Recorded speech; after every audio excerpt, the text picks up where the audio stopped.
Let's start with the Gala paper 2 section C. We will start with the first question. Here there are three partners, Neerav, Namrata and Nishad. Our partners sharing profit and losses in the proportion of 3 to 4. तो इनका जो P&L ratio है वो है 3:2:4. तो इस हिसाब से मेरा टोटल हुआ P&L का 3 + 2 5, 5 + 4 9. Manager is to be paid 10% commission on profit but after the deduction of the such commission. देखिए सबसे इंपॉर्टेंट लाइन है इसमें, after deduction of such commission. ठीक है, मैनेजर को मुझे उस तरीके से प्रॉफिट देना है. The share of profit of Namrata, यहाँ पे एक ही पार्टनर का शेयर दिया है मुझे. नम्रता का प्रॉफिट है 30,000. ठीक है, तो सबसे पहले हम पार्टनर के प्रॉफिट के बेसिस पे हम पूरी फर्म का प्रॉफिट ढूंढेंगे. तो इसका फॉर्मूला हो जाएगा फर्म्स प्रॉफिट, इसको हम बोलेंगे डिविजिबल प्रॉफिट. डिविजिबल प्रॉफिट कैसे निकालते हैं हम? तो जो भी पार्टनर का शेयर है, जैसे नम्रता का शेयर है 30,000 इनटू उसका नम्रता का जो भी शेयर है उसको हम रिवर्स कर देंगे. जैसे नम्रता का शेयर हो रहा है 2/9, हम कर देंगे इसको 9/2. तो 215. तो हमारा आंसर आ जाएगा यहाँ पे 1,35,000. ये मुझे मिला डिविजिबल प्रॉफिट. अब मुझे बोला मैनेजर्स कमीशन. मैनेजर का कमीशन ढूंढने के लिए we have to write one formula कि profit before commission minus managers commission and इसमें आ जाएगा profit after calculating the commission. देखिए प्रॉफिट आफ्टर कमीशन खुद ही डिविजिबल प्रॉफिट होता है, करेक्ट. मुझे यहाँ पे ये जो आफ्टर कमीशन, यहाँ पे मुझे क्या बोला है, after the deduction of commission. तो आफ्टर कमीशन का यहाँ पे मुझे 10% लेना है. ठीक है, 10% कमीशन है. इस हिसाब से अगर ये 100% है तो ये हो गया मेरा 10%. ठीक है, क्योंकि ये सीधा सीधा इसी का ही 100 का 10% विल बिकम 10. तो ये होगा इस हिसाब से 110. ठीक है, ये होगा हमारा 110%. तो यहाँ पे मुझे एक्चुअली प्रॉफिट बिफोर कमीशन निकालने की ज़रूरत ही नहीं है, बिकॉज हमारे पास डिविजिबल प्रॉफिट है ऑलरेडी विच इज़ 1,35,000. तो अगर मैं इसी का ही 10% निकालने जाऊँ तो वो क्या बन जाएगा यहाँ पे 13,500. ठीक है, इसकी मुझे कोई रिक्वायरमेंट नहीं है. आप रिक्वायरमेंट है भी तब 135 प्लस 13,500 कर देंगे, दिस प्लस दिस कर देंगे तो you will get this amount. ठीक है, तो मेरा मैनेजर्स कमीशन आया 13,500. कैसे आया ये 1,35,000 which is a divisible profit into 10%. ठीक है, तो मुझे सिर्फ मैनेजर का कमीशन निकालने के लिए बोला हुआ है क्वेश्चन में. चलिए नेक्स्ट क्वेश्चन इज 32. 32 में there are 3 partners, Apurva, Akshay and Arya. Profit sharing ratio is, their old P&L ratio is 1:2. Total क्या बन गया इनका 5. New P&L is decided to change the profit sharing ratio into 3:2:1. तो इसका टोटल हो जाएगा हमारा 6. मुझे यहाँ पे बोला है सेक्रीफाइस रेशियो निकालने के लिए. तो सेक्रीफाइस रेशियो का फॉर्मूला है old ratio minus new ratio. इसका एक और आसान तरीका मैं आपको बताती हूँ, इसको याद रखिए SON, सेक्रीफाइस ओल्ड न्यू. ठीक है, चलिए सबसे पहले अपूर्व का निकालते हैं. अपूर्व का ओल्ड रेशियो है 1/5 माइनस न्यू रेशियो है इसका 3/6. LCM लेते हैं हम लोग, तो 5 × 6 will be 30, 6 1s and 5 × 3 will be 15. तो हमारा आंसर आया -9/30. अगर सेक्रीफाइस रेशियो लगा के आंसर माइनस में आता है तो ये होगा हमारा गेन. चलिए next is Akshay. 2/5 minus 2/6, LCM ले लेंगे हम 30, 2 6 12, 5 2 ज़ा 10, तो ये आ जाएगा 2/30। सेक्रीफाइस में आंसर पॉजिटिव आता है तो ये होगा खुद सेक्रीफाइस। देन आर्य 2/5 माइनस 1/6, 30, 12, 5 1 ज़ा 5, यह आ जाएगा 7/30। देखिए वापस आया हमारा सेक्रीफाइस, ठीक है। मतलब इस हिसाब से मेरा सेक्रीफाइसिंग रेशियो अगर हम निकालते हैं, सेक्रीफाइस रेशियो जो है दोनों सेक्रीफाइसिंग पार्टनर का बनेगा 2:7, ठीक है, अक्षय एंड आर्य का। मैंने आपको लास्ट पेपर में भी एक चीज़ कंफर्म करने के लिए बताया कि अगर दो पार्टनर्स हैं मेरे, ये दो सेक्रीफाइस कर रहे हैं, अगर इन दोनों का टोटल करूं तो आएगा 2 + 7 9/30, और एग्जैक्टली उतना ही मेरा एक पार्टनर गेन कर रहा है। मतलब अक्षय और आर्य जितना सेक्रीफाइस कर रहा है उतना अकेला पोर्शन अपूर्व अकेले को मिल रहा है, तो यहाँ पे मेरा आंसर करेक्ट हो जाएगा ये। चलिए next is 33 number is pass the necessary journal entries for the dissolution. चलिए dissolution expense of the firm, पहले इसमें जर्नल का हम फॉर्मेट बना लेते हैं।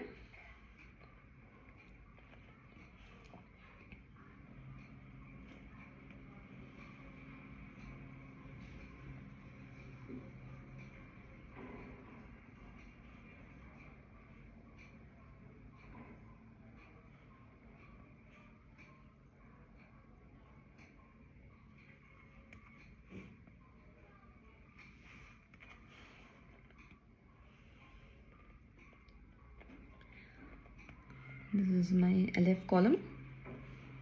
This is serial number column. चलिए तो we'll write the journal entries, SR number, particulars, LF, this is debit and this is credit. First of all मुझे बोला dissolution expenses of the firm at 10,000। See कुछ भी ना बोला हो तो डिसोल्यूशन एक्सपेंस जनरली फर्म ही बैर करती है। तो फर्स्ट एंट्री आ जाएगी मेरी realisation account debit to cash/ bank account which is 10,000। See हम बिजनेस को बंद ही कर रहे हैं, इसलिए हम कोई भी नया अकाउंट अब खोलने नहीं जाएंगे, ठीक है। यहाँ पे ऐसा लिखा नहीं है, नरेशन के बिना लिखना है, तो आपको नरेशन यहाँ पे लिखना है एग्जाम में, ठीक है। चलो second number is bad debt of 12,000 were written off out of which 8,000 was received. यहाँ पे बैड डेट के रिलेटेड एंट्री नहीं पूछी मुझे, बैड डेट कितना रिकवर हुआ 8,000, तो बैड डेट जो मैंने पहले 12,000 राइट ऑफ कर दिए थे अब वो वापिस आए, तो इसको हम बोलेंगे बैड डेट रिकवर्ड या तो bad debt written. But as I said कि हम यहाँ पे कोई भी न्यू अकाउंट नहीं ओपन करेंगे, तो इनकम सारी की सारी हम जैसे पेनल क्रेडिट लेके जाते थे वैसे यहाँ पे रियलाइजेशन के क्रेडिट लेके जाएंगे। तो मेरा डायरेक्ट एंट्री हो जाएगा यहाँ पे cash/ bank account debit to realisation. Narration में आप लिख दीजिएगा बैड डेट रिकवर्ड, ठीक है। रियलाइजेशन अकाउंट 8,000 रिकवर हुआ, तो हम सिर्फ 8,000 के बारे में ही लिखेंगे। Third number is there is no value of goodwill in the books of the firm but at the time of dissolution 40,000 realized। ये भी मैं आपको प्रीवियस चैप्टर पेपर 1 हमने जो किया था उसमें भी आपको मैंने ड्रॉ करके बताया था कि जो गुडविल असेट में ही नहीं है वो रियलाइजेशन में ट्रांसफर नहीं होगी, बट अगर उसका पैसा रियलाइज हुआ है तो हम सीधा एंट्री उसका रियलाइजेशन के क्रेडिट से देंगे। तो एंट्री हो जाएगी मेरी cash/ bank account debit 40,000 to realisation account 40,000, ठीक है। आई होप आपको ये क्वेश्चन भी समझ में आ गया है। 34 number is in what circumstances, in which circumstances court can pass the order for dissolution, ठीक है, ऑफ द फर्म। तो आंसर इज कब कब कोर्ट कंपल्सरी हमें डिसॉल्व करने के लिए बोलता है फर्म। तो सबसे पहले पार्टनर अगर इनसॉल्वेंट हो गया तो When any partner become unsound mind वाला तो पर्सन एज अ कॉन्ट्रैक्ट ही नहीं कर सकता एज पर पार्टनरशिप, ठीक है। तो अगर कोई पर्सन अनसाउंड माइंड हो जाता है तो फिर court can order to dissolve the firm. When any partner willfully और persistently breaches the partnership agreement, consistently, intentionally वो breach करे पार्टनरशिप अग्रीमेंट को। When a partner undertakes misconduct against the partnership firm or against the business of the firm, अगर partner business के against कोई काम कर रहा है तो court can order the dissolution. Permanently incapable of performing is duty as a partner when a firm continuously incur the losses, अगर constantly कोई फर्म लॉसेस कर रही है तो इन दैट केस पार्टनरशिप हम चला ही नहीं सकते।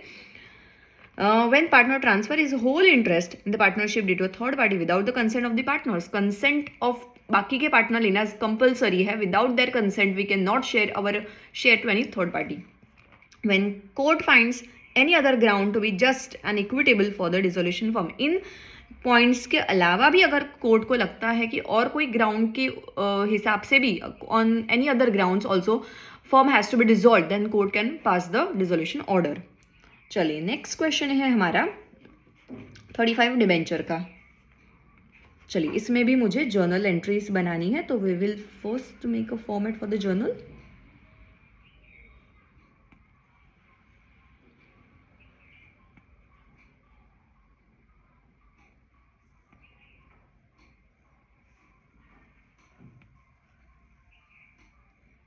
चलिए यहाँ पे आ जाएगा डेट का column, journal, particular, LF, debit and credit. On 1/8/2020 Jugal limited issued 8000 debenture. तो चलिए पहले मैं इसकी डिटेल लिख देती हूँ यहाँ पे. इशू हमने जो किया है डिबेंचर, 8000 डिबेंचर इशू किए, 100 ईच एट पार, 100 रुपये से इशू किए हैं हमने, ठीक है, एट पार. एंड डिबेंचर कैसे रिडीम करना है मुझे, रिडम्पशन जो करना है मुझे वो करना है मुझे 120 पर debenture. That means this is redemption with the premium. तो 100 प्लस 20 दैट इज 120 रुपीज़ हम पे करेंगे. तो इस केस में मेरा जो लॉस होगा, लॉस ऑन इशू होगा, वो है 20 रुपीज़. चलिए let's start with the journal entries. Date आएगा हमारा 1/8/20. सबसे पहली एंट्री आ जाएगी हमारी बैंक अकाउंट डेबिट. 2, एक साथ डिबेंचर का पेमेंट है इसलिए debenture application and allotment account. कितने डिबेंचर है हमारे, 8000 इंटू ईच एट पार बोला है तो 100. तो यहाँ पे अमाउंट आ जाएगी हमारी 8 लाख. नेक्स्ट एंट्री 1/8/20 को यहाँ पे मुझे नेसेसरी एंट्री बोला है. अगेन नेसेसरी एंट्री है तो इशू एंड रिडम्पशन दोनों की एंट्रीज हमें पास करनी है. So next entry will be debenture application and allotment account debit 8 lakh. जैसे आपको मैंने प्रीवियस पेपर में भी समझा था कि जब भी रिडम्पशन एक्ट प्रीमियम करना है तो पहले नॉर्मल एंट्री पास कर लीजिए. नॉर्मल एंट्री के बाद हम रिडम्पशन वाले जो लॉस का अकाउंट है वो बाद में ऐड कर देंगे जर्नल एंट्री में, सो दैट आपको कन्फ्यूजन ना हो कि मेरा जर्नल टैली नहीं हो रहा है यहाँ पे, ठीक है. सो एक लाइन छोड़ के 9% डिबेंचर, ठीक है. तो ये भी 8 लाख हो गया. देखिए पहले मेरे जर्नल यहाँ पे टैली हो गई है. अब जो लॉस वाला पोर्शन है दैट इज 20 रुपीज़, वो हम ऐड कर देंगे यहाँ पे. तो लिखेंगे हम loss on issue of debenture debit to premium on redemption account. See loss and premium on redemption में आ जाएगा हमारा 8000 इंटू 20 रुपीज़, बिकॉज 100 रुपीज़ के डिबेंचर में मैं 120 रुपये दे रही हूँ. दैट मीन्स 20 रुपीज़ एक्स्ट्रा दे रही हूँ, दैट इज माई लॉस. तो ये आ जाएगा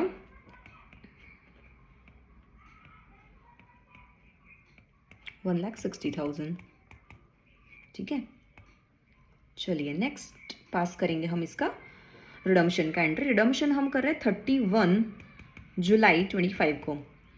तो हमें अभी ये दोनों अमाउंट पे करनी है, दिस टू अमाउंट, ठीक है. तो इन दोनों को हम डेबिट कर देंगे. 9%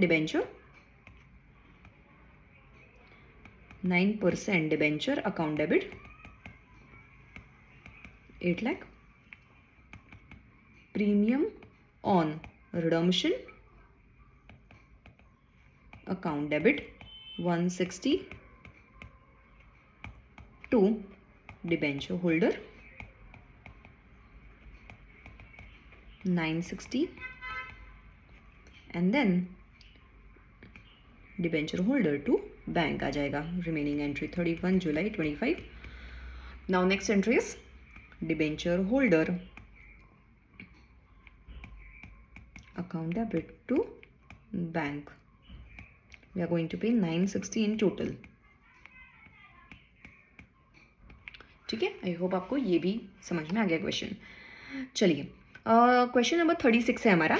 explain the type of debenture on the basis of convertibility. Convertibility के हिसाब से दो टाइप के डिबेंचर होते हैं, fully convertible and partly convertible, और या तो नॉन कन्वर्टेबल. ठीक है, कन्वर्टेबल के अंदर ही हमने फुल्ली एंड पार्टली कन्वर्टेबल ले लिया है. चलिए let's read this. Convertible debenture are those debenture which are converted into equity share or any other securities as stated at a stated rate of exchange, either at the option of debenture holder or at the option of company after a specified period. Normally जैसे हम after maturity date या जैसे ही हमारा time period of debenture खत्म हो जाता है, हम उनको रिडीम कर देते हैं. अगर कुछ डिबेंचर होल्डर या तो कंपनी ने इस तरीके से डिसाइड किया है कि इनको एक्सचेंज में हम रिडीमशन में पैसे नहीं देंगे, इनको हम कोई सिक्योरिटी दे देंगे या तो इक्विटी शेयर्स दे देंगे, that is called as a convertible debenture. When only a part of amount of debenture is convertible into shares, such debentures are called partly convertible. When the full amount of debenture is converted into share, such debentures are called as a fully convertible debenture. देखिए एक example के तौर पे आपको बताती हूँ. Example है कि हमारे 5 लाख के डिबेंचर हैं. ठीक है, अगर मैं पूरे के पूरे फुल अमाउंट कन्वर्ट कराना चाहती हूँ, मतलब 5 लाख के डिबेंचर के सामने मुझे अगर 5 लाख के इक्विटी शेयर मिल जाए, इसको हम बोलेंगे फुल्ली कन्वर्टेबल डिबेंचर. ठीक है, बट अगर मैं बोलूं या तो कंपनी डिसाइड करती है 5 लाख में से 250 मुझे रिडीम करके दे दो, मतलब इनके बदले में मुझे कैश दे दो, और बाकी का जो 250 है उसके सामने मुझे इक्विटी शेयर दे दो, तो ये बन गया पार्टली कन्वर्टेबल डिबेंचर. ठीक है, और अगर कोई कन्वर्ट नहीं करते, हम पूरा का पूरा 5 लाख रिफंड करें, तो उसको बोलेंगे हम non convertible debenture. Non convertible debenture is such debenture can not be converted into shares और एनी अदर सिक्योरिटी. इनको कंपलसरी रिडेम्पशन में मुझे पैसे ही देने हैं, उनको बोला जाएगा नॉन कन्वर्टेबल डिबेंचर्स. इस हिसाब से हमारा जो पेपर 2 का सेक्शन से भी खत्म हुआ. अगर आपको ये वीडियो अच्छा लगा तो आपके दोस्तों के साथ शेयर कीजिए, and do subscribe the channel for the next videos. Thank you so much.